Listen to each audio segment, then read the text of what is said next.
আসসালামু আলাইকুম। স্বাগতম আপনাকে ভালোবাসার ডায়েরি চ্যানেলে, যেখানে প্রতিটা গল্পে লুকিয়ে থাকে ভালোবাসা, অনুভূতি আর না বলা কিছু আবেগ। কখনো হাসি, কখনো কষ্ট, আবার কখনো এমন কিছু অনুভূতি যা হয়তো আপনার জীবনকেও ছুঁয়ে যাবে।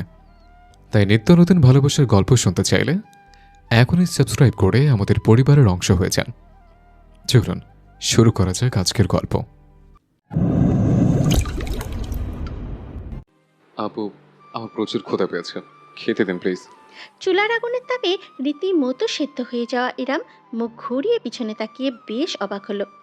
রান্নাঘরের দরজার সামনে দাঁড়ানো কিশোর সাইবান, স্কুল ড্রেস পরনে, খয়েরি টাই টেনে ঢিলে করে রেখেছে। ধূসর শার্টের উপরের কয়েকটা বোতাম খোলা, স্কুল ব্যাগটা আলগোছে ঝুলছে হাতে।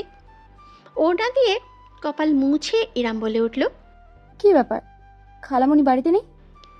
ডান বামে মাথা নাড়ল সাইবান। সেমিনার 3 দিনের, খুলনায় গিয়েছে। ইরাম ইরাম মুখ ফিরিয়ে আবার চুলার দিকে তাকালো। তার বুকটা চেপে এলো। কোচিংয়ের বেতন আগাম নিয়ে আজ সকালে চাল কিনেছে, আরেক চুলায় আলু সেদ্ধ হচ্ছে। গতকালের কিছুটা ডাল রয়ে গিয়েছে, এই ডাল দিয়েই ভাইদের খাইয়ে দেবে ভেবেছিল। একটা শুকনো ঢোক গিলে সে সাইবানকে বলল। না, কেন? সাইবানের অবুঝ প্রশ্নে ইরাম ওড়না গলায় চেপে আরেক দফা ঘাম মুছল। তোমার বাড়ির খাবার নষ্ট হবে। উফ, বাড়িতে আজ রান্না হবে না। সিস টাকা দিয়েছে, ও বাইরেই খাচ্ছে, বন্ধুদের সাথে রেস্টুরেন্টে। তাহলে তুমিও রেস্টুরেন্টে যাও। তবে ইরাবকে পুরোপুরি উপেক্ষা করে সাইবান হঠাৎ তার পাশে এসে দাঁড়ালো। চুলার দিকে মুখ বাড়াতেই তার চোখ জোড়া চকচক করে উঠল, যেন সোনার খনি দেখেছে। আলুর ভর্তা, ওয়াও, আমার ফেভারিট। আলুর ভর্তা, ডাল আর একটা শুকনো মরিচ। কতদিন খাই না। ভাতের মার গালতে গালতে জমে গেল ইরাম। সে জানে সাইবানের আলুর ভর্তা মোটেও পছন্দ না। হরেক পদের তরকারির মাঝে সে কখনোই ভর্তার দিকে চোখ তুলেও তাকাবে না। ডালও খুব একটা খেতে দেখেনি কখনো। সে না চাইতেও ছেলেটার দিকে কিছুক্ষণ অপলক চেয়ে রইল। কত যেন বয়স হবে এখন ছেলেটার, 12, 13। এর মধ্যে এত বোঝতার কবে হয়ে উঠল? ইরাবকে নিষ্পলক চেয়ে থাকতে দেখে সাইবান মাথা কাত করে ডাকল। আপু। চোখ পিটপিট করলো ইরাম। ভিজা ভিজা কিছু ঠেকলো চোখের কোণে। দ্রুত তা দূর করে ইরাম এবার ঠোঁটে মৃদু হাসি ফুটিয়ে বলল, ঠিক আছে, তুমি হাত মুখ ধুয়ে নাও, আমি খাবার বেড়ে দিচ্ছি। সাইবান হঠাৎ করে ইরামের কাছে এগিয়ে এলো। উচ্চতায় ছেলেটা তার কাঁধ সমান। কোনো কথা না বলে নিজের প্যান্টের পকেটে হাত ভরে সাইবান একটা টিস্যুর প্যাকেট বের করলো। সেখান থেকে টিস্যু বের করে হাত তুলল সে। দেখি দেখি। ইরামের কপাল ছুঁয়ে এসে ধীরে ধীরে ঘামটুকু মুছে নিল। অতপর গলার দিকটায় চাপলো অতি যত্ন নিয়ে। বক বক করে বলল, এত গরম পড়ছে, নিজের যত্ন কেন নেন না আপু? আপনি অসুস্থ হয়ে পড়লে ভাইদেরকে কে দেখবে? বুকের ভেতরে ঝড় উঠল বুঝি ইরামের। বাবা চলে যাওয়ার পর শেষ কবে কেউ তাকে এইভাবে আদর করেছে, তার জন্য চিন্তা করেছে, তা মনে করতে পারল না সে। ঠিক কেউ করেনি, আর কোনোদিন করবে কিনা সন্দেহ। ইরামের কী যে হলো বলতে পারবে না। সাইবানের হাতটা সে চেপে ধরল। মুচকি হেসে সেই হাত মুঠো করে ঝুঁকে তার আঙুলের উপরে আলতো করে নিজের ঠোঁট ছুঁয়ে জানালো, এই যে, তুমি যেন আমার যত্ন নিতে পারো, তাই নিজের যত্ন নিচ্ছ না, বুঝেছো? এবার লক্ষ্মী ছেলের মতো গিয়ে টেবিলে বসে পড়ো তো। বউ খাবার নিয়ে আসছে। দুতলায় রাহাত ভাইয়া আছে তোমার, ওকেও ডেকে দাও খেতে। সাইবান জল জলে নিষ্পাপ চোখ মেলে কয়েক পলক চেয়ে রইল ইরামের দিকে। অতপর তার ঠোঁটে বিস্তৃত একটা হাসি ফুটল, পবিত্রতম, সুন্দরতম। এই যে যাচ্ছে, আপু আমাকে কিন্তু ডাল বেশি দেবেন। বলেই ব্যাগ ছুঁড়ে লিভিং রুমের সোফায় ফেলে সাইবান ধূপ ধাপ শব্দ করে সিঁড়ি বেয়ে উঠতে লাগলো। রাহাত ভাই, রাহাত ভাই, ও রাহাত ভাই, খাবে না? কই রে? ঘুমের ঘোরে ইরাম স্বপ্ন দেখছিল নাকি স্মৃতির জগতে হারিয়ে গিয়েছিল অবচেতনভাবে, বলতে পারবে না। চোখ দুটো অজান্তেই ভিজে উঠেছে তার। বদ্ধ পাপড়িতে চিকচিক করছে অশ্রুদানা। ঠিক এমন সময়ই ভাইব্রেশনের শব্দে ইরামের পাতলা ঘুম ভেঙে গেল। চোখ মেলে রীতিমতো লাফিয়ে উঠল সে। ভারী নিঃশ্বাস ফেলতে ফেলতে আশেপাশে তাকালো। ভোরের নরম আলো পর্দা গোলে চুয়ে পড়ছে ভিতরে। স্নিগ্ধ আবহাওয়া। বিছানায় ঠিক পাশেই শুয়ে আছে ইরামের কলিজার ধন, ঘুমে আচ্ছন্ন ইজান। ছোট্ট শরীরটা মায়ের বুক ঘেঁষে পড়ে আছে, নিঃশ্বাস প্রশ্বাসের সঙ্গে ওঠানামা করছে। কি মায়া, কি কোমল! ইরাম ছেলের দিকে তাকিয়েই রইল। একটি আঙুলে ছুঁয়ে ছুঁয়ে দেখতে লাগলো তার ঠোঁট, কপাল, গাল। ছেলে তার মতোই হয়েছে অনেকটা। সৌভাগ্য তার। ছেলের মাথায় বিভোর ইরামের অস্থির অন্তরটা ধীরে ধীরে শান্ত হয়ে এলো। ভাইব্রেশনের শব্দটা আবার হওয়ায় এবার মুখ ঘুরিয়ে নাইট স্ট্যান্ড থেকে নিজের ফোনটা হাতে তুলে নিল ইরাম। চোখ কচলে স্ক্রিনের দিকে তাকাতেই তার চক্ষু চরকা ঝড় দশা হলো। হোয়াটসঅ্যাপে মেসেজ এসেছে সাইবানের কাছ থেকে। নামটা ভেসে উঠতেই হঠাৎ করে ইরামের মাত্র অনুভব করা স্মৃতিটুকুর কথা মনে পড়ল। নিদারুণ নিষ্পাপ একটা চেহারা, তাতে খেলা করত জগতের সবটুকু মায়া, আবেগ, ভালোবাসা। চোখ দুটো ছিল যেন গভীর অনুভূতির আধার। সে যখন হাসত তখন মনে হতো তার সঙ্গে গোটা জগৎ হেসে উঠেছে। এমন মায়াবী একটা ছেলে কয়েক বছরের ব্যবধানে কি আমূল বদলে গিয়েছে। ছোট সাইবানকে ইরাম ভাইয়ের আসনে বসিয়েছিল। কোনো দিন নিজের আর দুটো আপন ভাইয়ের থেকে আলাদা চোখে দেখেনি। হাতে তুলে খাইয়ে দিয়েছে কতবার। কত শত রাত্রিতে হাতে হাত রেখে রাস্তা ধরে হাঁটতে হাঁটতে চাঁদ তারার গল্প করা হয়েছে। ইরামের রূপকথার গল্প ছেলেটা মনোযোগ দিয়ে শুনত। আত্মার সঙ্গে আত্মার বন্ধুত্ব যেন। কোনো দিন কাজিন, খালামুলির ছেলে এই ধরনের বিষয় তাদের ভাই বোনদের মাঝে আসেইনি। তারপরে একদিন হঠাৎ ঝড়ে সব কিছুই বদলে গেল। এতটাই বদলে গেল যে আজকের সাইবানকে কিছুতেই সে পুরাতন সাইবানের সাথে মিলিয়ে উঠতে পারছে না। যেন দুইজন সর্বদাই দুটি ভিন্ন মানুষ। শেষমেশ সকল চিন্তা দূরে হটিয়ে ইরাম সাইবানের পাঠানো মেসেজটা দেখল। এটা কি? একটা ছবি। সাইবান হোটেল রুমের মেঝেতে বসে আছে। তার পরনে একটা গোলাপি রঙের স্ট্রবেরি আঁকা প্যান্ট আর হ্যালো কিটি ডিজাইনের জুতো। চোখ পিটপিট করলো ইরাম। এটা সত্যি সাইবান? মুখটা তো তার স্বামীরই। কি আশ্চর্য! Good morning.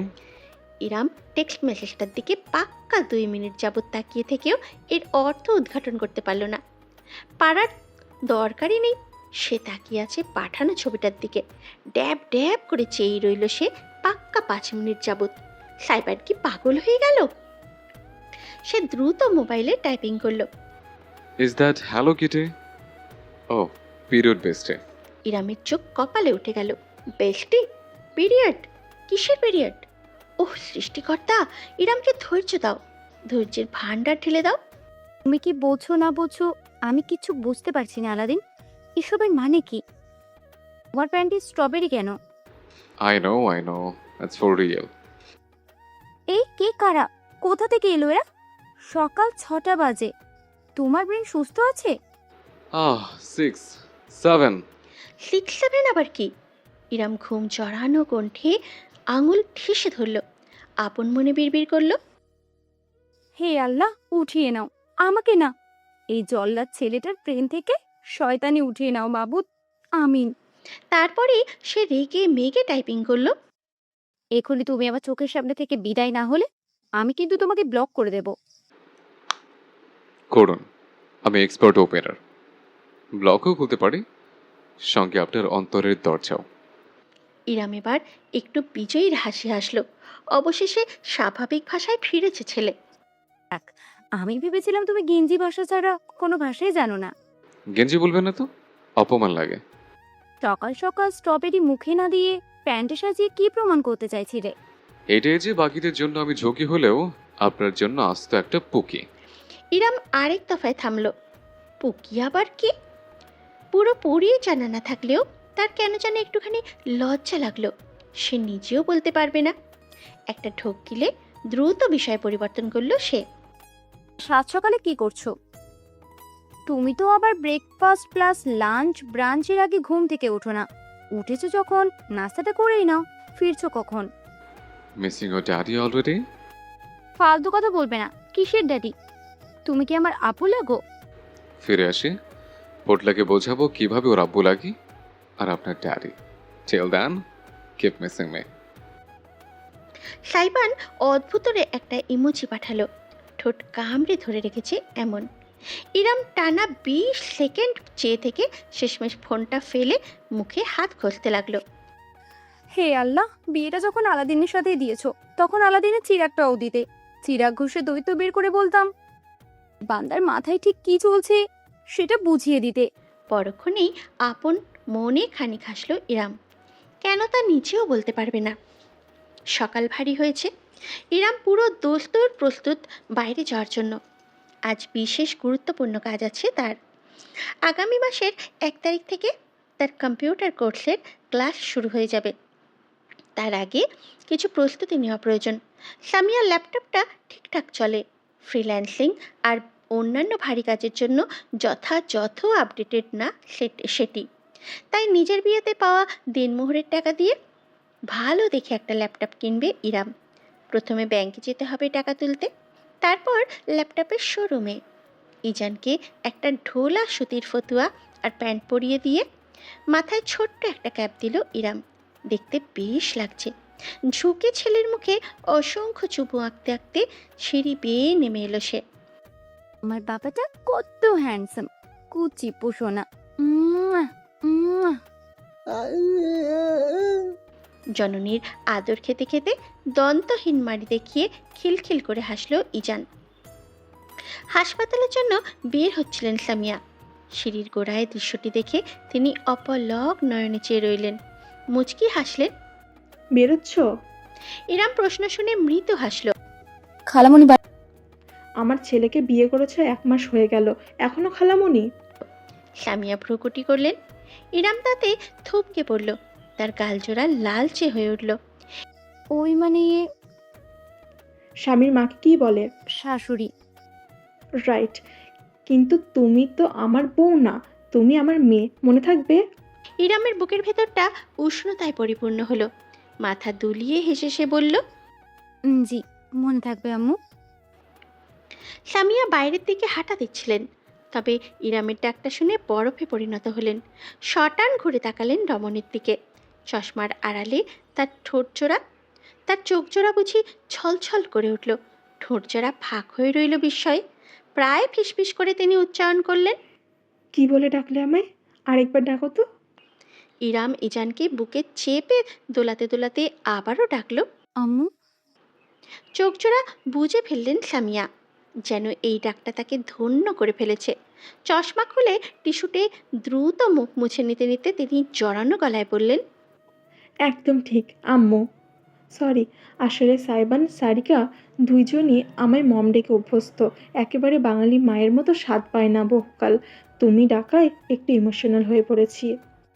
ব্যাপার না আম্মু, এখন থেকে আমি আপনাকে সবসময় এইভাবেই ডাকবো। Thank you my child. ক্রন্দন মাখা এক হাসি উপহার দিলেন সামিয়া। এমন সুন্দর মুহূর্তে হলঘরে প্রবেশ করল সারিকা। একটা আকাশি রঙের জর্জেটের শাড়ি পরনে, বাহুতে ঝুলছে অ্যাপ্রন, অন্য হাতে লেদারের দামি লেডিস ব্যাগ। চেম্বারের জন্য যাচ্ছে। ধপধপে সাদা হিলজোড়ায় ঠকঠক শব্দ করে এগুচ্ছে সে। সামিয়া মেয়েকে দেখে বলে উঠলেন, সারিকা। সারিকা থামলো, মুখ ফিরিয়ে তাকালো জননীর দিকে। বলো। চেম্বারে যাচ্ছিস? হ্যাঁ। ইরামের সাথে যাও, ও ব্যাংক থেকে টাকা তুলবে। তোর চেম্বারের পাশেই তো অ্যাপেলের শোরুম, নিয়ে যাস।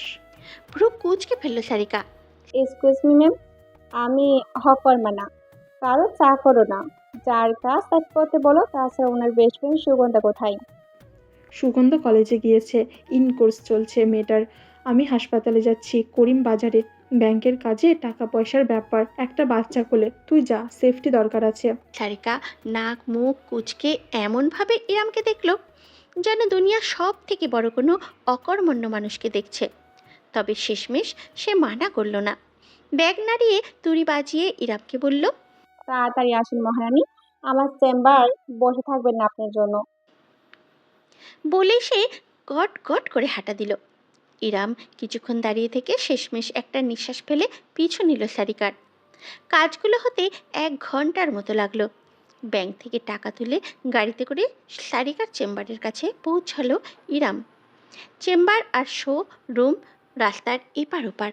শোরুমে ঢুকতেই তাদের বসার জন্য চেয়ার দেওয়া হলো। স্টাফরা বেশ মিষ্টি ভাষায় ইরামের সকল প্রয়োজন অনুযায়ী ল্যাপটপ মডেল দেখতে লাগলো। আরও 1 ঘন্টার যাচাই বাছাইয়ের শেষে ইরাম স্থির হলো ম্যাকবুকের M3 মডেলে। 1,25,000-এর মূল্য শোধ করে জিনিসটা কিনতে যদিও তার ভীষণ অস্বস্তি কাজ করেছে, তবুও ভবিষ্যতের জন্য একটা শক্ত ভিত্তি দরকার। কাজের খরচাই করছে সে, নিজেকে তা বোঝালো। কাগজপত্র, বিল সব কিছু প্রস্তুত হয়ে গেলে ধীর পায়ে উভয়ে রমণী শোরুম থেকে বেরিয়ে এলো। বাইরে এখন দুপুর প্রায়। ব্যস্ততা বেড়েছে জনজীবনের। সূর্য মাথার উপরে কিরণ দিচ্ছে। রাস্তার সামনেই একপাশে ডাব বিক্রি হচ্ছে। দা দিয়ে ডাব কেটে বিক্রি করছে কিশোর বয়সী এক ছেলে। অন্য পাশে আবার ফল নিয়ে বসে হাঁকডাক করছে ফেরিওয়ালা। সরকারি চেম্বারটা চোখে পড়ছে অদূরে, খোলাই। ভেতরে খুব সম্ভবত এখন তার কোনো অ্যাসিস্ট্যান্ট আছে। সারিকা ইরামের দিকে ঘুরল। আপনি গাড়িতে করে চলে যান। এইটুকুই, কোনো বিদায় নেই। সোজা রাস্তার ওপাশের দিকে হাঁটা দিল সারিকা। প্রাইভেট গাড়ির ডাবের ভ্যান গাড়ির সামনেই পার্ক করা। ইরাম এক হাতে ল্যাপটপের ব্যাগ আর অন্য হাতে ছেলেকে ধরে এগোলো। ইজান তার বুকে চুপটি করে লেপ্টে আছে, ঘুমে ঠুলুঠুলু করছে, তবে ঘুমায়নি। শোরুমের মেয়ে স্টাফগুলো এতক্ষণ যাবৎ তাকে বিনোদনে রেখেছিল, এখন ক্লান্ত হয়ে গিয়েছে খেলতে খেলতে। ইরাম ছেলের কপালে চুমু এঁকে চুপচাপ এগুলো গাড়ির দিকে। ঠিক এমন সময়ই দৃশ্যটা চোখে পড়ল তার। লাল কালো হোন্ডা বাইক, দুটো ছেলে, একজনের মাথায় হেলমেট আর একজনের মুখে মানকি টুপি জড়ানো। ইরামের জন্য ঘটনাটা স্লো মোশনে ঘটল বুঝি। মায়ের মন সব থেকে সতর্ক। সেই সতর্কতা ইঙ্গিতে তার মস্তিষ্ক বুঝি সারা শরীরে দামামা পিটিয়ে দিল। লাল কালো বাইক, ঠিক একদিন আগে তাকে অনুসরণ করেছিল কম্পিউটার প্রশিক্ষণ কেন্দ্র অবধি। সুগন্ধার কলেজেও একই বাইক। আর আজও সারিকার চেম্বারের সামনে সেই বাইক, দুইজন ছেলে। এই গরমে মুখে মানকি গ্যাপ, অস্বাভাবিক, ভীষণ রকমের অস্বাভাবিক। বাইকটা তীব্র গতিতে এগিয়ে আসছে। ইরাম সিদ্ধান্ত নিতে বড় জোর 5 সেকেন্ডের মতো সময় পেল। তার হাত থেকে ল্যাপটপের ব্যাগটা ধপাস করে নিচে পড়ে গেল। দুই হাতের মাঝে ইজানকে বুকের ভিতরে জাপটে ধরে উল্টো ঘুরে গেল সে। বাইকটা একদম কাছে তার। চালকের পিছনে বসা মানকি ক্যাপ পরা ছেলেটা নিজের হাতে ধরা একটা বটল থেকে তীব্র গতিতে কিছু স্বচ্ছ তরল ছুড়ে দিল ইরামের গায়ে। ছিটকে উঠল সবটা। অমোঘ পরিণতির জন্য নিজেকে প্রস্তুত করে ফেলল ইরাম। সবটুকু তার শরীরে লাগুক, কিন্তু ছেলে যেন বুকের কুঠুরিতে একদম সুরক্ষিত থাকে। তবে স্রষ্টার ইচ্ছা কিছু ভিন্নই। ঘটনার মাঝে আগমন ঘটল তৃতীয় ব্যক্তির। নারী মাত্রই বুঝি বিপদের রাত সবার আগে টের পায়। সারিকাও তেমনি। সে বেশি দূরে ছিল না। কিছু বুঝে ওঠার আগেই তার পা দুটো তাকে টেনে নিল ইরামের কাছে। হাতের সামনে কিছু না পেয়ে নিজের লেদারের ব্যাগটাই ছুঁড়ে দিল। বাইক থেকে ছুঁড়ে দেয়া তরলের বেশিরভাগ গিয়ে লাগলো সারিকার ব্যাগে। বাকিটা ছিটকে গেল চারপাশে। কোথায় কোথায় গিয়ে ফোটায় ফোটায় পড়ল দেখাও গেল না। শুধু হতভম্ব চোখে উপস্থিত পথচারীরা দেখল কিভাবে লেদারের ব্যাগটা গরম তেলে ছেড়ে দেওয়া মাছের মতো জ্বলে উঠল। অ্যাসিড! সারিকা বুঝল সবার আগে। তবে এই 10 সেকেন্ডের মাঝে যা হওয়ার হয়ে গিয়েছে। চারপাশের মানুষের চিৎকার চেঁচামেচিতে ভরে গিয়েছে চারপাশ। অস্ত্র লক্ষ্য ভ্রষ্ট হয়েছে দেখে বাইকার স্পিড বাড়িয়ে দিল। সেকেন্ডের মাঝে চলে যাবে লক্ষ্যচক্ষুর আড়ালে। অসহায় নারী হয়তো তাদের কিছুই করতে পারবে না, তবে একজন ধ্বংসিনী মা ঠিকই পারবে। এই সত্যিটা তাদের জানা ছিল না। ইরামের মাঝে কি তীব্র বিদ্যুৎ খেলে গেল সে নিজেও বলতে পারবে না। শটান করে দাঁড়িয়ে একপাশে থাকা ডাবের ভ্যান গাড়ির উপরে রাখা দাটা তুলে নিল সে। ইবলিশের আওলাদ! ঐশ্বরিক শক্তি ভর করল বুঝি ইরামের মাঝে। বুমেরাঙের মতো দাটা ছুঁড়ে দিল সে। ভারী ধাতব বস্তুটি বন বন করে ঘুরতে ঘুরতে গিয়ে বাইকের পিছনে বসে থাকা মানকি ক্যাপ পরা ছেলেটার পিঠ বরাবর গেঁথে গেল। ছিটকে উঠল রক্ত। সঙ্গে চিৎকার। আও অথচ বাইক চালক নিজের আহত বন্ধুটির জন্য থামল না। ওই অবস্থায় স্পিড বাড়িয়ে রীতিমতো কয়েক পলকের ব্যবধানে রাস্তা কেটে ওপাশে হারিয়ে গেল তীব্র গতিতে। বহু দূর থেকেও পিছনে বসা ছেলেটার পিঠে ভয়ানকভাবে গেঁথে থাকা ধারালো দা স্পষ্ট দেখা গেল, যতক্ষণ না আততায়ীরা সম্পূর্ণ চোখের আড়াল হয়ে গেল। সম্পূর্ণ ঘটনাটা ঘটল মাত্র 15 সেকেন্ডের ভেতর। অতপর এক অশরীরী পিনপতন নীরবতা। বাকরুদ্ধ প্রত্যেকে, যেন সকলের মস্তিষ্ক বুঝে উঠতে হিমশিম খাচ্ছে সেকেন্ডের ব্যবধানে কি হয়ে গেল। ইরামের চোখে যেন আগুন ঝরছে, ফুঁসছে সে হিংস্র বাঘিনীর মতো। অথচ তার দুঃসাহসে ভরা বুকের ভেতরটা ভেঙে খান খান হয়ে গেল জগতের সব থেকে ভয়ঙ্কর কান্নার আওয়াজে। ইরামের বুকে লেপ্টে থাকা ইজান তীব্র চিৎকারে বুঝি গোটা ধরিত্রী কাঁপিয়ে দিল। ভেতর থেকে আত্মা বেরিয়ে গেল। মানুষ বোধহয় তেমনটাই অনুভব করে, যেমনটা ইরাম এই মুহূর্তে করল। ঝট করে মুখ নামিয়ে তাকালো সে। ইজানের বাম কবজির লালচে বর্ণে ছেয়ে গিয়েছে, ধীরে ধীরে ত্বক পোড়ার মতন শক্ত হয়ে যাচ্ছে। ছটফট করে কাঁদছে নাজুক শিশুটি। আমার আম্মু। ইজানের চাইতে দ্বিগুণ শক্তিতে চিৎকার দিয়ে কেঁদে ফেলল ইরাম। চারপাশে ভিড় জমে গিয়েছে, চিৎকার, চেঁচামেচি, হাঁকডাক। অথচ এত কিছুর মাঝেও ইরাম শুধুই তার নিজের ছেলের ছটফট করতে থাকা নাজুক শরীরটাকে দেখে যাচ্ছে। কি করবে না করবে, কোথায় গিয়ে ঝাঁপ দিলে তার বুকের ধন রক্ষা পাবে, সে মেলাতে পারছে না। এমন সময়ই দৌড়ে এলো সারিকা। আশেপাশের কয়েকজনকে উদ্দেশ্য করে সে চেঁচিয়ে উঠল, পানি, ঠান্ডা পানি, প্লিজ জোগাড় করুন কেউ, কুইক। কয়েকজন দিক বিদিক হয়ে এদিক সেদিক ছুটে গেল। ইরাম ইজানকে নিয়ে মাটিতেই বসে পড়েছে, হিতাহিত জ্ঞানশূন্য হয়ে। আমার বাবাটা, প্লিজ। আম্মু সরি, আম্মু পারেনি, আম্মু তোমাকে ব্যথা দিয়েছে। আমার বাবাটা। ঝরঝর করে অশ্রু ঝরছে ইরামের। ইজানের গগনবিদ্যারী চিৎকার জননীকে একটু একটু করে ভেঙে চুরমার করছে। একজন পানির বোতল নিয়ে এসে পড়ল। সারিকা ইরামের পাশে বসে বোতলের ছিপি খুলতে খুলতে বলল, আরে মেয়েটা কাদার সময় না, ওর হাঁটা ধরুন, সাবধানে, আমি পানি ঢালছি। ইরাম দ্রুত মাথা দুলিয়ে ইজানের ক্ষত হয়ে যাওয়া হাতটা ধরল। সারিকা লালচে ত্বকের উপরে পানি ঢালতে লাগলো এক নাগারে। এই তো বাবাটা, আম্মু আছে, আম্মু এখানেই আছে। ছটপটিয়ে কাঁদতে থাকলো ইজান। ইরাম ছেলের মুখটা বুকে চেপে দোলাতে লাগলো। আরও দুজন পানির বোতল জোগাড় করে এনেছে। সারিকা দুটোই নিজের হাতে নিল। তারপরে শটান উঠে দাঁড়িয়ে ইরামকে টেনে তুলল। জলদি হাসপাতালে যেতে হবে, চলুন চলুন। গাড়ির ড্রাইভার প্রস্তুত ছিল, ইঞ্জিনও চালু করে রেখেছে। ইরাম ছেলেকে নিয়ে ছুটে গাড়িতে উঠে গেল। সারিকা মাটিতে পড়ে থাকা ম্যাকবুকের ব্যাগটা তুলে হন্তদন্ত হয়ে ছুটল। গাড়িতে চেপে বসতেই ড্রাইভার গতি বাড়িয়ে চলতে আরম্ভ করলো।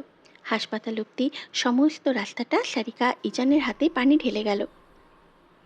এত সব দৃশ্যের মাঝে কারো চোখে পড়ল না যে দৃশ্যটা, সেটা হলো অদূরে সাইকেল নিয়ে দাঁড়িয়ে থাকা ইহান। ইরামের কিশোর ভাইটা এখানে এসেছিল কলেজের একটা ক্লাস মিস দিয়ে। গতকাল ইরাম তাকে ফোন করে বলেছিল আজ ল্যাপটপ কিনতে যাবে, কিন্তু যেহেতু ইলেকট্রনিক্স সম্পর্কে ধারণা নেই তাই ইহানকে সাথে নিতে চেয়েছিল। কিন্তু ইহানের প্রথম ক্লাসে টেস্ট থাকায় পরে পড়াশোনা করতে বলেছিল। আজ সকালে টেস্ট শেষ করেই পরের ক্লাস ছেড়ে ওই বাড়িতে গিয়ে করিমের কাছ থেকে সে জেনেছে সারিকার সাথে চলে গিয়েছে ইরাম। সেখান থেকে সে এসেছিল সোজা নিজের সাইকেল নিয়ে। সে যখন সাইকেল চালিয়ে রাস্তায় ঢুকেছে তখনই তাকে পাশ কাটিয়ে আততায়ী বাইকটা ছুটে গিয়েছে।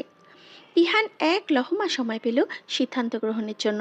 যখন সে দেখল সারিকা সামলে নিচ্ছে সবটা, তখনই সে নিজের সাইকেল ঘুরিয়ে জোরসে প্যাডেল চালালো, পিছু নিল বাইকটার। তার চোখ ক্রমশ রক্তাভ হয়ে উঠল। ইজানকে নিয়ে যাওয়া হলো সামিয়ার হাসপাতালে। সারিকা গাড়িতে থাকতেই ফোন করে জানিয়ে রেখেছিল, পৌঁছাতেই সোজা বার্ন ইউনিটে নেওয়া হয় তাকে। ছেলের সঙ্গে সঙ্গে ছুটে গেল ইরাম। খবর পেয়ে সামিয়াও ছুটে এলেন। তার পরিচিত কলিগদের অনুরোধও রাগ করতে হলো না। সামিয়ার নাতি জেনে সবাই কাজে লেগে পড়ল মুহূর্তেই। বিছানায় শুয়ে ইজানের ক্ষত হয়ে যাওয়া হাতটা পর্যবেক্ষণ করছেন ডক্টররা। সামিয়াও ভেতরে আছেন সব কিছু তদারকি করতে। ইরাম রুমের বাইরে দাঁড়িয়ে শুধু ছেলের তীব্র কান্না শুনতে পাচ্ছে। শরীর কাঁপছে তার। এখনো মনে হচ্ছে সবটা ভীষণ রকমের দুঃস্বপ্ন। সারিকা উদ্ভ্রান্ত হয়ে বারবার রুমের সামনে গিয়ে পায়চারি করছে। মেয়েটাও অশান্ত হয়ে উঠেছে একটা নিষ্পাপ বাচ্চার নিদারুণ কষ্টের সামনে। ইরাম দেয়াল ঘেঁষে থাকা চেয়ারে বসে নিজের মাথা চেপে ধরে রাখল। অক্সিজেনের সংকট বুঝি শরীরে, এমন ভাবে হাঁপাচ্ছে সে। চোখের সামনে জগৎটা বুঝি দুলছে, দৃষ্টি ঝাপসা, অশ্রুর কোনো বিরতি নেই। ইরাম খেয়ালও করল না এখন করিডর বেশ কতক পদশব্দ শোনা গেল। শুধু সারিকার আওয়াজে কানে এলো। মিশির, সারিকার স্বামী এবং সাইবানের দুলাভাই মিসির ইকবাল দ্রুত ছুটে এলো। হাঁপাচ্ছে সে, বোঝা যাচ্ছে খবর পেয়েই দৌড়ে এসেছে। কি ব্যাপার, কি হয়েছে? বাবু কেমন আছে? সারিকা স্বামীর কাছে গিয়ে মাথা নাড়ল। বলতে পারছি না, মম ভিতরে আছে, ডক্টর এখনো অবজার্ভে আছে। মিসির সারিকাকে নিজের বুকে আগলে নিল। নিজেকে শক্তভাবে ধরে রাখলেও সারিকা আসলেই ঘাবড়ে গিয়েছিল। স্বামীর উষ্ণ বুকে নিজেকে খুঁজে পেয়ে সে চোখে চোখ বুজে ফেলল। নিজেকে শান্ত করতে চাইল। স্ত্রীর মাথায় হাত বোলাতে বোলাতে মিসির রাগান্বিত কণ্ঠে বলে উঠল, দিনে দুপুরে এটা কি ধরনের ক্রাইম? কারা করেছে এই কাজ? কেন? কি সমস্যা ওদের ওই দুধের বাচ্চাটার সাথে? টার্গেট বোধ হয় ইরাম আপু ছিল, কিছুটা ছিটকে গিয়ে ইজানের হাতে লাগে। কোন নিমুখারাম করবে এমন কাজ? আমি জানি।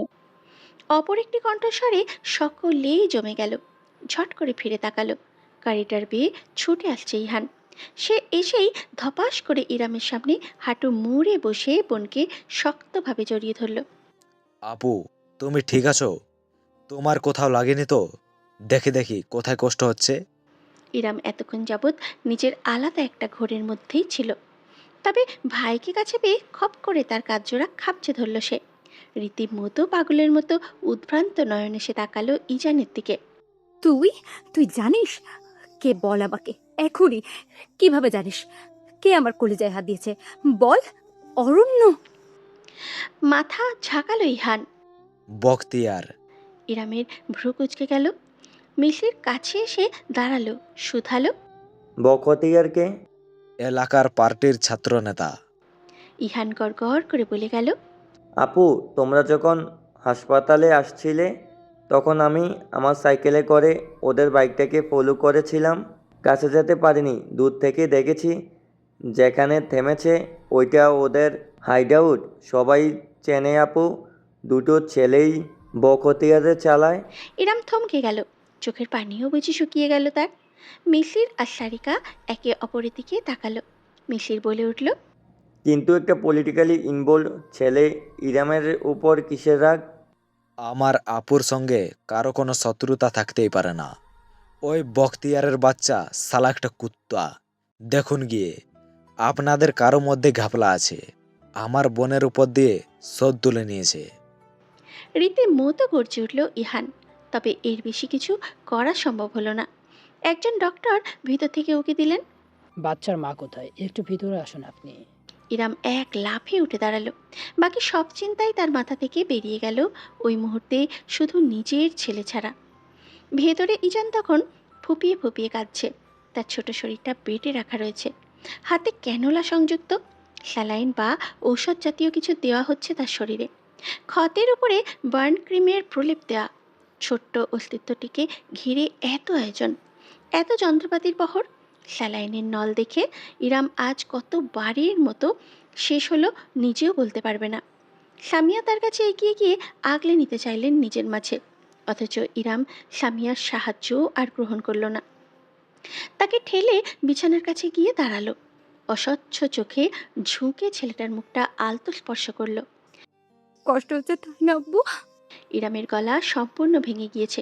ডক্টর জানালেন, আল্লাহর অশেষ রহমতে যে মাইন্ড বর্ণ হয়েছে, সাথে সাথে ক্ষত পানি ঢালার কারণে মূল বিপদটা সেখানেই কেটে গিয়েছে।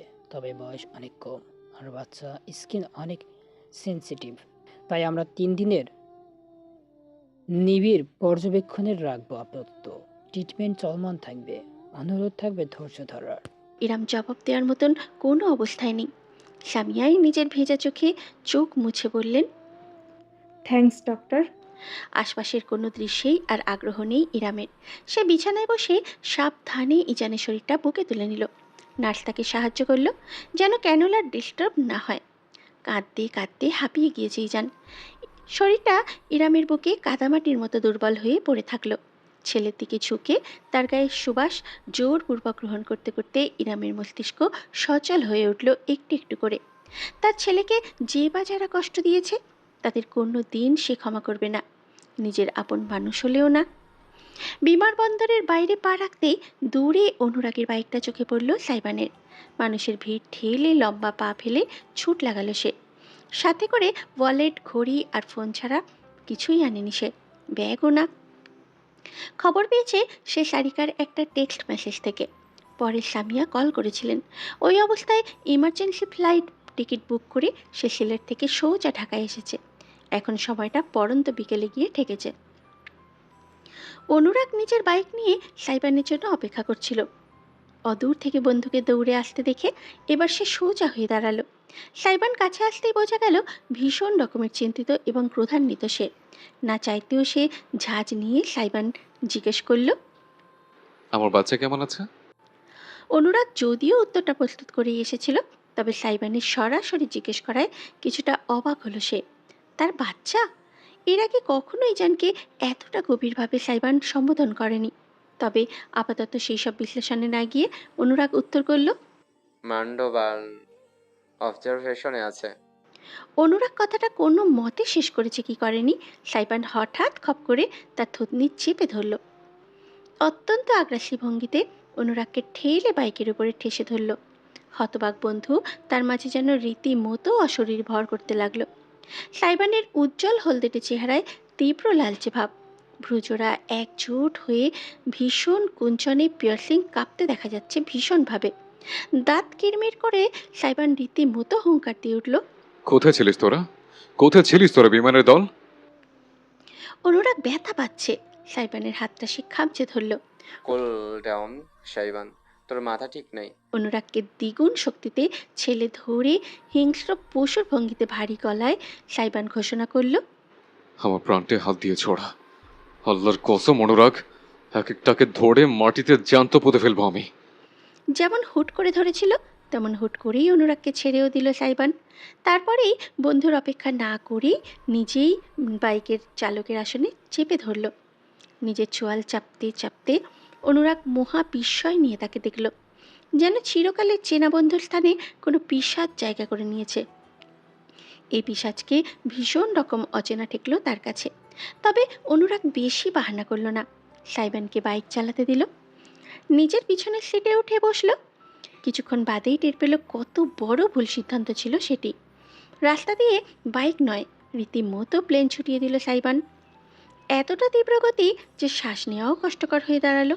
রাজধানীর গাড়ির বহরের মাঝে এত বিপজ্জনক সব বাঁক কেটে গেল, সাইবান যেন রেসিং ট্র্যাকে রেস করতে নেমেছে সে। অনুরাগ পিছন থেকে আঁকড়ে ধরে রাখলো বন্ধুকে। হাসপাতালের পেছনে আগে আমাদের ওপরওয়ালার কাছে পাঠানোর ব্যবস্থা করছিস শালা। সে না পারতে চিৎকার করে উঠল অনুরাগ। সাইবানের তরফ থেকে জবাব এলো না। বাইকের সামনে ঝুঁকে উল্টো গতি বাড়ালো সে। ছড়িয়ে গেল ঘন্টায় 85 কিলোমিটার। অনুরাগ চোখ বুজে সৃষ্টিকর্তার নাম জপতে জপতে ভাবল, ট্রাফিক পুলিশ সব জায়গায় থাকলে রাস্তার মোড়ে মোড়ে ধরে সাইবানকে জরিমানা করা হতো আজ। শেষমেশ প্রায় 35 মিনিটের জীবন মৃত্যুর সন্ধিক্ষণে বুঝি জমকে দেখতে দেখতে হাসপাতালে পৌঁছাতে সক্ষম হলো অনুরাগ। সাইবানের কোনো ভ্রুক্ষেপ নেই। হেলমেটটা খুলে হাওয়ায় ছুড়ে দিয়ে দৌড়ে চলে গেল ভিতরে। অনুরাগ সেটা পাকড়াও করে বাইকে রেখে কিছুক্ষণ সেখানে দাঁড়িয়েই নিজেকে স্থির করলো।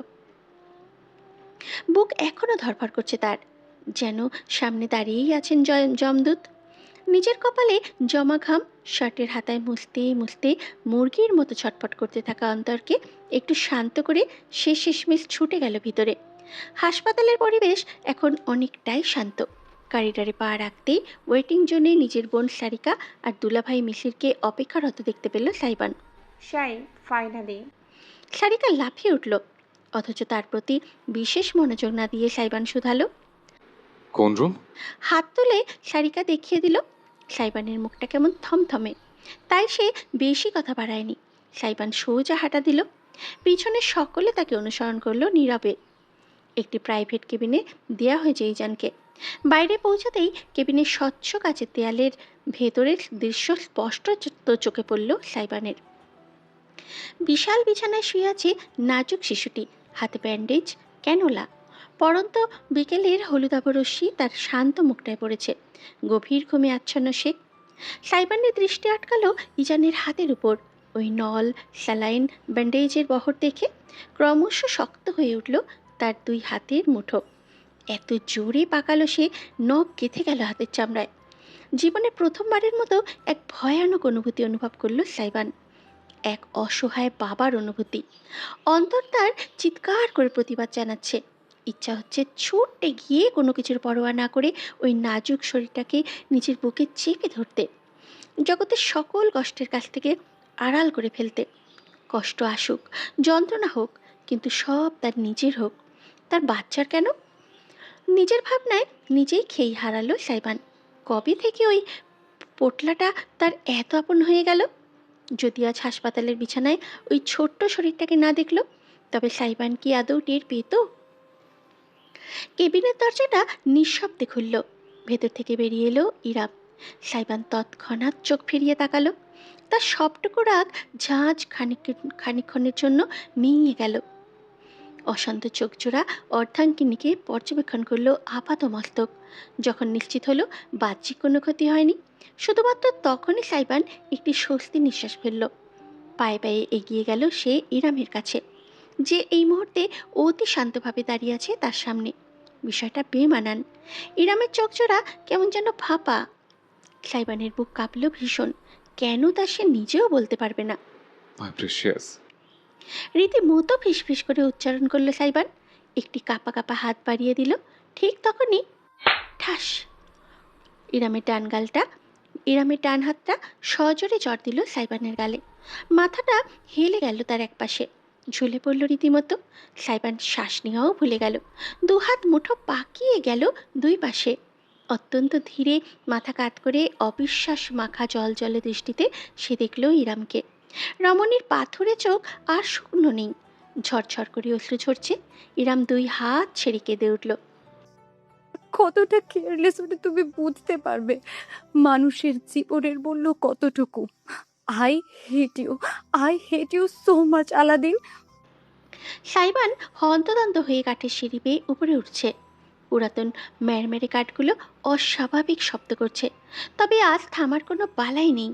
আজ সে থেমে গেলে হয়তো জীবনটাই থেমে যাবে। মুন্সিবাড়িতে ইরামের ঘরটা 2 তলায়। একদম বারান্দা ঘেঁষে ছোট্ট একটা রুম। সাইবানের দম বন্ধকর জীবনের একটি মাত্র শান্তির আশ্রয়। ছুটতে ছুটতে সদ্য 18তে পা দেওয়া সাইবান গিয়ে পৌঁছালো ইরামের রুমে। রুমটা অন্ধকারাচ্ছন্ন, লাইট জ্বালানো হয়নি বিধায় কেমন যেন গুমট হয়ে আছে। বাইরে রাস্তার লাইটের মৃদু আলো এসে ভিতরটাকে কেমন বিষণ্ণ করে তুলেছে। ঘরের সীমিত আসবাব এবং তৈজসপত্র পরিপাটি করে রাখা, কোথাও কোনো হেরফের নেই। পাগলা ঘোড়ার মতন ছুটতে থাকা হৃদযন্ত্র সামলে সাইবান ভিতরে ঢুকলো। অন্ধকারে চোখ শুয়ে আসার পর দৃশ্যটা নজরে এলো তার। বিছানার উপরে একটি ছায়ামূর্তি। এই গরমের মাঝেও গায়ে কাঁথা চড়িয়ে মরার মতো পড়ে আছে। ওটা ইরামি। বুঝতে স্পর্শের প্রয়োজন নেই সাইবানের। ওই অস্তিত্বের ঘ্রাণটুকুও তার ভীষণ চেনা। এরম আপু? হাঁপাতে হাঁপাতে ফিসফিসিয়ে উচ্চারণ করলো সাইবান। ধীর পায়ে প্রবেশ করলো ভিতরে। কোনো নড়চড় নেই। আরেক দফায় ডাকলো সে। আপু। এবার সামান্য নড়াচড়া লক্ষ্য করা গেল। ইরাম উঠল না, শুধু গায়ের কাঁথাটা আরেকটু উপরে টেনে তুলল। মৃদু গলায় উত্তর করল, তুমি কাল এসো আলাদিন, আপু একটু রেস্ট নিচ্ছে। আপু, আপনার সাথে জরুরি কথা আছে, প্লিজ। সব সময় ইরামের কথা ভীষণভাবে মান্য করলেও আজ সাইবান কিছুই শুনল না। আজ পিছিয়ে যাওয়া যাবে না, কিছুতেই না। রুমের লাইট অন করে দিল সে। ইরাম কাঁথা সরিয়ে উঠে বসল। চোখ মুখ কুচকে অনেকটা বিরক্তি এবং চাপা ক্ষোভ নিয়ে দেখল সাইবানকে। ছেলেটার মুখটা কেমন চুপসে আছে, হলদেটে চেহারায় কেমন উদ্ভ্রান্ত ভাব, আতঙ্কিত অভিব্যক্তি। আমি একটু বলে দিন না, আমি এখন কি করব? আমার কিছু ভালো লাগছে না। ইরাম নিজের কপাল ঘষল। একটি দীর্ঘশ্বাস ফেলে শেষমেশ বলল, এই একই কাহিনী আলাদিন। আর কত গোল গোল করে ঘোরাতে থাকবে তুমি? প্লিজ আপু, বলছি তো, তুমি যাও, আমি পরে তোমার সাথে কথা বলবো। না, আজকে। আপু, আপনাকে আজকে এই মুহূর্তে আমার কথা শুনতেই হবে। আমি আপনার ভাই না? আমি আপনার কাছে রাহাত ইহানের মতো গুরুত্বপূর্ণ না? ওরা আসলেও কি আপনি একই কথা বলতেন যে কালকে আসো? সাইবান হঠাৎ করে দিকবিদিক জ্ঞানশূন্য হয়ে চেঁচিয়ে উঠল। ইরামও ঝট করে রেগে গেল। এই ছেলেটা তার সাথে এমন কেন করছে? বিছানা ছেড়ে শটান উঠে দাঁড়ালো সে। বললে তুমি ওদের সাথে নিজের তুলনা দিচ্ছ? কোনোদিনও তোমার মধ্যে আমি পার্থক্য করেছি আলাদিন? Know what? ইয়েস, তুমি আমার ভাই না, তুমি আমার কাজিন। নাও গেট লস্ট। ক্ষণিকের জন্য জমে গেল সাইবান।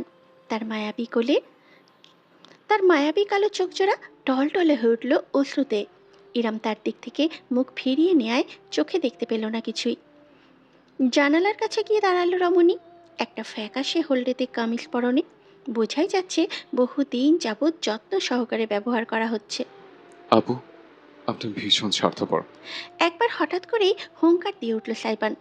তার কথার বিপরীতে সব সময় শান্তভাবে মোকাবিলা করলেও আজ ইরাম পাল্টা ঝাঁজ নিয়ে বলল, হ্যাঁ হ্যাঁ, আমি স্বার্থপর, এটা আজকে বুঝেছো তুমি? Selfish Aladdin, too much selfish. আপু, আপনি ভীষণ স্বার্থপর। রাইট। আপনি শুধু সবসময় নিজের চিন্তাই করেন, নিজের ভাইদের চিন্তাই করেন। বাকি দুনিয়ার মানুষ গোল্লা যায়, আপনার কিচ্ছু যায় আসে না। ওরা সকলে আপনার আদরের, সকলে আপনার কাছের। শুধু আমি কোনোদিন আপনার আপন কেউ হতে পারলাম না। আমার জন্য কেউ ভাবেই না, আপনিও না। You are fucking pathetic. And you are attention seeking, immature. চোখের সামনে থেকে দূর হয়ে যাও এখনই। এরম আপু, প্লিজ একবার আমার কথাটা শুনুন। চোখের সামনে থেকে দূর হতে বলছি তোমাকে। দেয়ালে ঘেঁষে থাকা সোফায় বসে আছে সাইবান। তার হাত দুটো কপালে ঠেকানো, কোনোই হাঁটুর উপরে। চোখজোড়া বুজে আছে। দগদগে ঘায়ের মতন লেপ্টে থাকা স্মৃতিগুলো আজ তাকে ভীষণ জ্বালাতন করছে।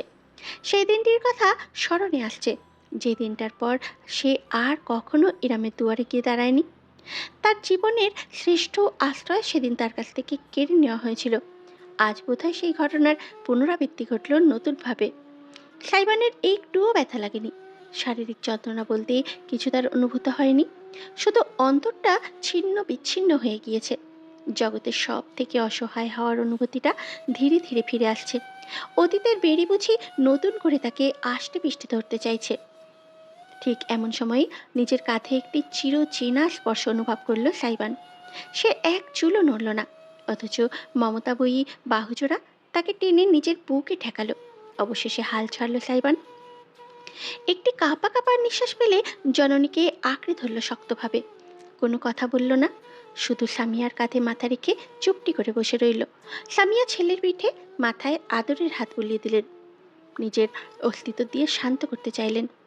সাইবানের মাথার চুলে আঙুল বুলিয়ে নরম গলায় বললেন, কিছু মনে করিস না মাই চ্যাম্প, ইরামের আসলে মাথা ঠিক নেই। কোনো মা কি পারে নিজের সন্তানকে কষ্টে দেখতে? মেয়েটা ভীষণ মানসিক চাপে আছে রে। তুই রাগ করিস না, তোর সঙ্গে এমন কিছু হতে দেখলে আমিও সইতে পারবো না। ইচ্ছে হবে কিছু একটা ধ্বংস করে ফেলি, সেখানে ইজান তো মাত্র 4 মাসের নাজুক বাচ্চা। কথা বলো না প্লিজ, আমাকে একটু চুপটি করে তোমার বুকে মিশে থাকতে দাও। ফিসফিস করে বলল সাইবান। সামিয়া তৎক্ষণাৎ চুপ করে গেলেন। ছেলেকে আরও শক্তভাবে নিজের মাঝে আগলে নিলেন। সাইবান সামিয়ার কাঁধে মাথা গুজে চোখ বুজে চুপটি করে বসে থাকলো। শুধু হাসপাতালের কেবিনের মেডিকেল যন্ত্রের মৃদু গুঞ্জনে নীরবতার মাঝে অল্প বিস্তর ছেদ পড়ল। জায়গাটা ইজানের প্রাইভেট কেবিন। বিছানায় শুয়ে আসে ছোট্ট শিশুটি। স্যালাইন বন্ধ করা হয়েছে আপাতত, পরে আবার দেয়া হবে। সময়টা এখন রাত। সামিয়া অনেক জোরাজুরি এবং রীতিমতো যুদ্ধ করে সারিকার সাথে ইরামকে বাড়ি পাঠিয়েছেন 2 ঘন্টার জন্য। ফ্রেশ হয়ে পোশাক বদলে খাওয়া দাওয়া করে আবার চলে আসবে। কিন্তু সামিয়া জানেন ইরাম 2 দণ্ডও শান্তিতে বাড়িতে থাকবে না। হয়তো এর মধ্যে আবার ফিরে আসছে, কে বলতে পারে কত সময় পেরিয়েছে। বর্তমানে তিনি এবং সাইবান বসে আছেন কেবিনের সোফায়। নীরবতা ভেঙে সাইবান হঠাৎ বলে উঠল, সবকিছু আমার দোষ, তাই না মম? সামিয়া জমে গেলেন। ছেলের মাথা শক্ত করে আঁকড়ে ধরে বললেন, কে বলেছে তোকে? কেউ বলেনি, আমি জানি। ভুল জানিস তুই। সামিয়া আরও কিছু বলতে যাচ্ছিলেন, তবে পারলেন না। মৃদু ফুপিয়ে ওঠার শব্দ প্রতিধ্বনিত হলো কেবিন জুড়ে। বিছানার উপরে ইজানের ছোট্ট শরীরটা নড়ে চড়ে উঠেছে, চোখ মুখ কুঁচকে কান্নার সূত্রপাত ঘটিয়েছে। ব্যান্ডেজ করা হাত তুলে নাড়ছে ভীষণভাবে। সাইবান মায়ের আলিঙ্গন ছেড়ে নিজেকে ছাড়িয়ে তৎক্ষণাৎ উঠে গেল, বিছানার কাছে গিয়ে ঝুঁকল। নিষ্পাপ শিশুটির ছটফটানি লক্ষ্য করে তার বুকে সুনামি বয়ে গেল। হাতটার দিকে যতবার চোখ যাচ্ছে ততবার অপরাধবোধে তার ভেতরটা মোচড় দিয়ে উঠেছে। একটি আঙুল তুলে সে ইজানের গাল ছুঁয়ে দিল। নরম গলায় বলতে গেলে গলা কাঁপল তার। হেই পোটলা, মিস্টার বার্টন এন্ড ক্রাইম। স্বভাবসুলভ উৎফুল্ল কণ্ঠে বলার চেষ্টা করলেও কেমন যেন বিষণ্ণ শোনালো সবটা। ঠোঁটে ঠোঁট চেপে ফেলল সাইবান। ইজানের মাঝে কোনো ভ্রুক্ষেপ নেই আজ। অন্যান্য সময়ের মতন চোখ মেলে তাকে দেখছেও না, শুধু ফুপিয়ে যাচ্ছে। বোঝা যাচ্ছে কষ্ট হচ্ছে তার। সাইবানের চোখ জোড়া চকচকে হয়ে উঠল। অনিশ্চিতভাবে হাত এদিক সেদিক বাড়ালেও সে ঠিক বুঝে উঠতে পারল না কি করবে, কি করলে ইজান শান্ত হবে। আবু, ইরম আবুকে ডাকো। মম, মম, আবুকে। তুই পারবি? সাইবান বিহ্বল হয়ে বলেছিল, কিন্তু সামিয়া তার পিঠে হাত রেখে সেই কথা থামিয়ে দিলেন। আশাস্বরূপ বললেন, তুই ওর বাবা সাইবান। বাবা? শব্দটা বুঝি কোত্তা খেল সাইবানের হৃদয়ের দুয়ারে। সামিয়া সবটাই লক্ষ্য করলেন। অভিজ্ঞ ভঙ্গিতে তিনি পরিস্থিতি সামলাতে চাইলেন। জিজ্ঞাসা করলেন, তুই কখনো ওর সাথে স্কিন টু স্কিন ট্রাই করেছিস? সাইবানের ভ্রু কুঁচকে গেল। Skin to skin? সেটা কি? মৃদু হাসলেন সামিয়া। বিছানার কাছে গিয়ে বসলেন। অত্যন্ত সাবধানে ছটফট করতে থাকা ইজানকে সাবধানে তুলে নিতে নিতে ব্যক্ত করলেন, স্কিন টু স্কিন হলো বাচ্চার সঙ্গে বাবা মার বন্ডিংয়ের একটা দারুণ পদ্ধতি। একটা নির্দিষ্ট সময় সরাসরি ত্বকের সঙ্গে ত্বকের স্পর্শ, মানে বাচ্চাকে বুকে ধরে রাখা বা জড়িয়ে ধরে শুয়ে থাকা। এতে বাচ্চার বডি টেম্পারেচার ঠিক থাকে। পাশাপাশি ওরা যেহেতু সেনসিটিভ হয়, স্কিন কন্ট্যাক্ট হলে ওরা সহজেই মানুষ চিনতে পারে, বিশেষ করে বাবা মাকে। তোকে আমি শিখিয়ে দিচ্ছি, চেষ্টা কর। সাইবান সামিয়ার কথা অনুযায়ী কাজ করল। ধীরে ধীরে নিজের পরনের শার্টের বোতামগুলো খুলে বুক উন্মুক্ত করে নিল। সোফায় হেলান দিয়ে বসল সে। সামিয়া সাবধানে ইজানকে ধরে সরাসরি তার বুকের উপরে রাখলেন। সাইবানের উষ্ণ ত্বকের ছোঁয়া পেতে ইজানের ফোপানো ক্রমশ মেয়ে এলো। তার বুকের উপরে হাত পা ছড়িয়ে এলিয়ে রইল নিশ্চুপ হয়ে। সাইবান ভীষণ রকমের অবাক হলো। এতটা সহজ ছিল এই ছেলেকে শান্ত করা? বিশ্বাস হতে চাইল না তার। একটি হাত তুলে অতি সন্তর্পণে সে রাখল ইজানের পিঠের উপর। আরামবোধক এক গঙ্গানি তুলে চোখ বুজে ফেলল ইজান। সাইবানের চোখ জোড়া প্রসারিত হলো, তাতে জল জল করে উঠল অব্যক্ত কিছু। পরক্ষণেই তার বিষণ্ণ চেহারায় এক মায়াবী হাসি ফুটল। সামিয়া অবধি অবাক হয়ে গেলেন। মনে হলো কত বছর যাবৎ ছেলেকে তিনি এইভাবে হাসতে দেখেননি। সাইবান ইজানকে নিজের বুকে আরও ঠিকঠাকভাবে শুইয়ে আগলে ধরে রাখল। এক হাতে তার পিঠ আলতোভাবে চাপড়ে দিতে লাগলো। সামিয়া একটি ঢোক গিললেন। তার চোখে কেন অশ্রু জমছে তিনি জানেন না, তাই দ্রুত বললেন, আমি একটু বাইরে ডাক্তারদের সাথে কথা বলে আসছি, তুই থাক ওর সাথে। তিনি আর দাঁড়ালেন না, কেবিনের দরজা খুলে বেরিয়ে গেলেন। সামিয়া চলে যেতেই গোটা কেবিনে শুধু সাইবান আর ইজান রয়ে গেল। সোফা থেকে নিঃশব্দে উঠে দাঁড়ালো এবার সাইবান। তার বুকে লেপ্টে থাকা ছোট মানুষটিকে জগতের সব থেকে মূল্যবান কিছু মনে হচ্ছে তার কাছে। একটু এদিক সেদিক হলেও বুঝি কাদামাটির ইমারতের মতো ভেঙে পড়বে সব কিছু। ইজান গভীর শ্বাস টানছে। ঝুঁকে সাইবান গুনেও দেখল, সাধারণ প্রাপ্তবয়স্ক মানুষের চাইতে অনেক বেশিবার শ্বাস প্রশ্বাস নেয় ছোট বাচ্চারা। চোখ দুটো আর বুঝে নেই ইজান। চুপটি করে পিতার বুক ঘেঁষে অবধি সে তার হৃদযন্ত্রের শব্দ শুনছে। সাইবান অজান্তেই ইজানকে দোলাতে লাগলো। আমার পোটলা। ইজান সঙ্গে সঙ্গে সাইবানের বুকে হাত ঠুকে প্রতিবাদ জানালো। ডাকটা চিনে গিয়েছে নাকি? মুচকি হাসলো সাইবান, কিন্তু যখন ব্যান্ডেজ জড়ানো হাতটা দেখল তখন আলতো করে আঙুলের ডগায় সেটি তুলে নিল। ঝুঁকে এসে সেই হাতের উপরে নিজের ঠোঁট ছুঁয়ে দিয়ে সে ফিসফিস করে বলল, বাবা খুব সরি। আই হুম হুম হুম বদলার জন্য বাবার তো কষ্ট কেন হচ্ছে বলো তো? সুস্থ হয়ে যাওয়া যায় না তাড়াতাড়ি? ইজানের কপালে নিজের কপাল ঠেকিয়ে চোখ বুজে রইল সাইবান। জানালা গলে আসা শীতল বাতাস ছুঁয়ে গেল উভয়কে। ছেলেকে বুকে আগলে রেখে সাইবান ধীরে বিছানার উপরে আধশোয়া হয়ে বসল। বুকের উপরে শুয়ে থাকা ইজানের পিঠ চাপড়ে দিতে দিতে একদম অস্বাভাবিকভাবেই আলতো আঁচে সুরে সুরে সে গেয়ে উঠল, আঙুলে আঙুল ছুঁয়ে শেখালে তুমি জীবনের পথ চলা, নিজে না খেয়ে তুমি খাওয়ালে, শেখালে কথা বলা। ইজানের চোখজোড়া ঘুমে ঠুলু ঠুলু হয়ে এলো। ছোট্ট একটা হাই তুলে সে লেপটে গেল সাইবানের বুকে। সমস্ত কেবিন জুড়ে মৃদু কণ্ঠের গুঞ্জরণ খেলে চলল, ঐন্দ্রজালিক মায়ার মতো। বাবা তুমি আমার যত খুশির কারণ, বলো তোমার মতো করবে কে শাসন। বাবা তুমি আমার যত খুশির কারণ, বলো তোমার মতো করবে কে শাসন। সাইবার নরম গলায় গিয়ে গেল, যতক্ষণ না ইজানের ছোট শরীরটা তার বুকে সম্পূর্ণরূপে শিথিল হয়ে ঘুমের জগতে পাড়ি দিল। কেবিনের বাইরে থেকে সমস্ত দৃশ্যটা চোখ মেলে নিঃশব্দে দেখে গেল ইরাম। রাত ক্রমশ গভীর হলো। ইজান ঘুমে আচ্ছন্ন। ইরাম ছেলের পাশে শুয়েই আছে, চুপটি করে চেয়ে আছে জানলা দিয়ে বাইরের তারা ভরা আকাশের দিকে। সাইবার নিশ্চুপ বসে আছে সোফায়, কেউই তা কারোর সাথে একটাও কথা বলছে না। কিছুক্ষণ আগে বাসায় ফিরে গিয়েছে সামিয়া, এখন ছেলের সাথে শুয়ে আছে শুধু ইরাম আর সাইবান। কতক্ষণ গাঢ় নীরবতায় কাটলো কেউ বলতে পারবে না। অবশেষে মুখ খুলল সাইবান। অভিমান করেছেন?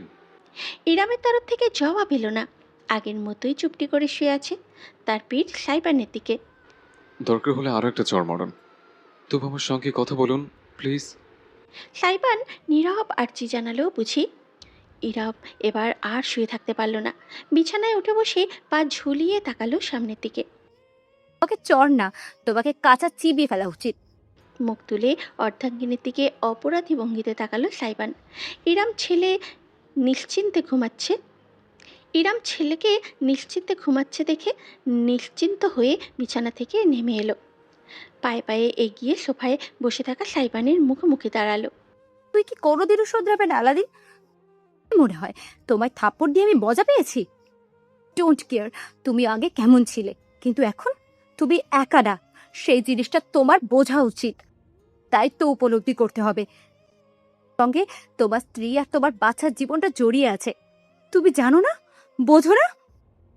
সেখানে তুমি গিয়েছিলে এক ছাত্রনেতার সঙ্গে পাঙ্গা নিতে। আমি বুদ্ধিহীন, আমি বুঝিনি ওই দিন কার সাথে তুমি বাড়াবাড়ি করে ফিরেছো। ইরামের সমস্ত বকুনি চুপচাপ হজম করে যেতে লাগলো সাইবান। রমণী যথাসম্ভব নিজের কণ্ঠ নিচু রাখার চেষ্টা করছে, তবুও মাঝে মাঝেই গলা চড়াও হয়ে উঠেছে। রাজনীতি কি খারাপ জিনিস তুমি জানো না? দুধের বাচ্চা তুমি না। এই রাজনীতি এক সেকেন্ডে মানুষের জীবন ধ্বংস করে দিতে পারে। টিয়ার আজ তোমার স্ত্রী সন্তানের উপর হামলা করেছে, আগামীতে রাস্তায় পেলে পেটে ছুরি ঢুকিয়ে দিয়ে চলে যাবে। তোমার পরিবারের কেউ কিচ্ছু করতে পারবো না। দুদিন আলোচনা হবে, ফলো করে আসামিকে ধরাও হবে। 2 বছর পর মামলা চলবে, তারপর জোর খাটিয়ে রাজনীতির পরিচয় লাগিয়ে খালাস দিয়ে দেওয়া হবে। তাই চাও তুমি? হ্যাঁ বক্তিয়ার। ইরাম এত কিছু বলেছে, অথচ সাইবানের মাথায় ঢুকলো শুধু বখতিয়ার নামটা। সিলেটে খবর পাওয়ার সাথে সাথেই সে চলে এসেছে ঢাকায়। থেকে এসে থেকে কাউকে কিছু জিজ্ঞেস করার সুযোগও পায়নি। কি হয়েছে, কিভাবে হয়েছে? ইরামের মুখে নামটা শুনে সাইবানের চেহারা হঠাৎ করে আগ্রাসী বর্ণ ধারণ করলো। ঝট করে তাকালো সে রমণীর মুখপানে। ইরামের মনে হলো সে বুঝি সাইবানের চোখে আগুনের ফুলকি ভাসতে দেখেছে। শটান উঠে দাঁড়ালো বান্দা। বক্তিয়ার বক্তিয়ার করেছে সব, আপনি কিভাবে জানলেন? ইরাম খানিক ভ্যাবাচাকা খেয়ে ইজানের কথাটা খুলে বলল। সব শুনে সাইবানের হাতের মুঠো ক্রমশ শক্ত হয়ে উঠল। তারপরে হঠাৎ করেই তার ঠোঁট জুড়ে ভয়ানক অশুভ এক হাসি ছড়িয়ে পড়ল। সেকেন্ডের ভেতরে একজন মর্মাহত পিতা থেকে সে অজানা দানবে রূপান্তরিত হয়ে গেল। নিজের মাথার চুল টেনে ধরল সাইবানের।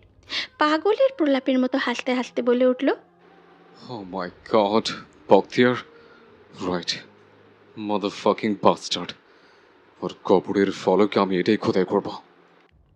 ইরাম আঁতকে উঠল। না আলাদিন, আমি না বলেছি। আপনার কথা আমি কেন শুনবো? আমি শুধু বক্তিয়ারের কথা শুনবো।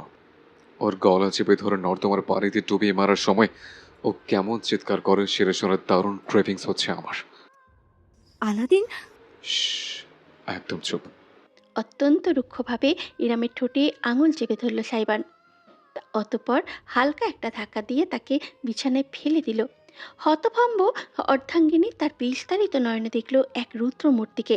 সাইবান ঝুঁকে এসে ইরামের দুই পাশে দুই হাত রেখে খড়খড়ে গলায় বলল, দুনিয়া চেনেন?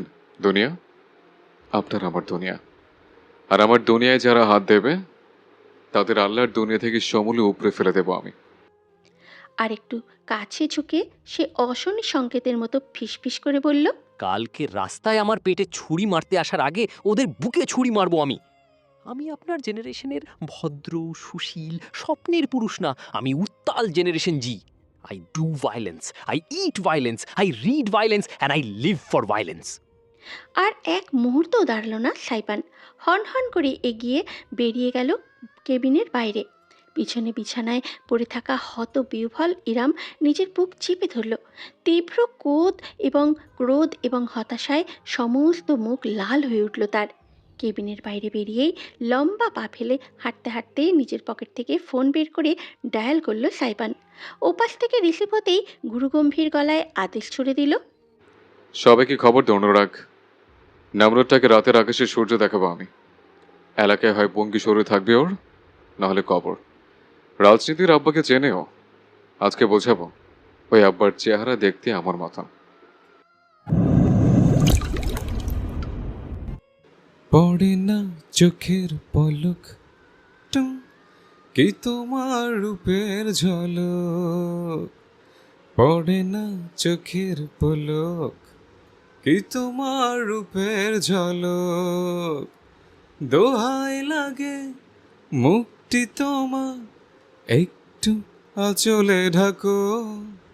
আমি সেন্স হারাবো, ডেড হয়ে যাব, সেভ করতে পারবে না কেউ।